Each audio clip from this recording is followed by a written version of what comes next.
Euh, c'est un moment important, je crois, pour la communication politique ici en France. Et nos camarades de Manko Wattu Sénégal qui sont ici en France ont pris l'initiative de manifester et nous leur apportons notre soutien, nous qui sommes à Dakar. Moi-même, qui suis le coordinateur pour 3 mois du Front pour la défense du Sénégal, Manko Wattu Sénégal. Je suis venu avec le vice-président de Réumi de Tiefal.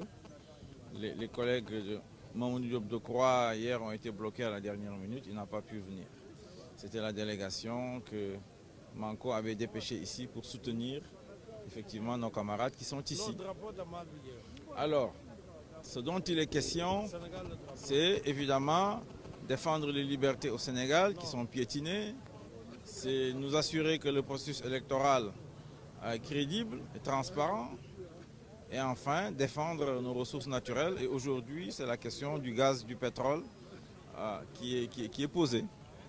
Donc nous sommes ici pour manifester, dire à l'opinion nationale et internationale ce qu'est véritablement le régime de Macky Sall dans le domaine des libertés publiques qui sont piétinées, dans le domaine de la démocratie où on nous a engagés dans un processus de révision des cartes d'identité biométriques qu'il a décidé de coupler avec les cartes d'électeurs, ce qui n'était pas une exigence de la CEDEAO.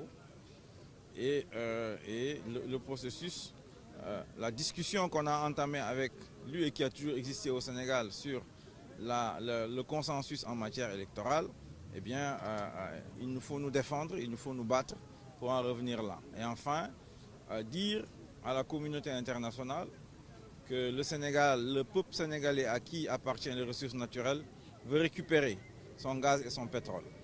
Aujourd'hui, Timis Corporation, que personne ne connaît, détient 30% de nos réserves de gaz et de pétrole. Et donc, ces 30% appartiennent au peuple sénégalais. Nous devons dire à la communauté internationale que nous avons décidé d'engager des actions pour reprendre ces 30% qui appartiennent au peuple sénégalais. Voilà. Une question avant de vous laisser marcher. Alors, le président Macky Sall va repartir avec 200 millions d'euros. Cet contrat signé, là, c'est une bonne chose. Pour qui? Alors, pour le Sénégal, un terre d'ici 24 mois. Pour qui?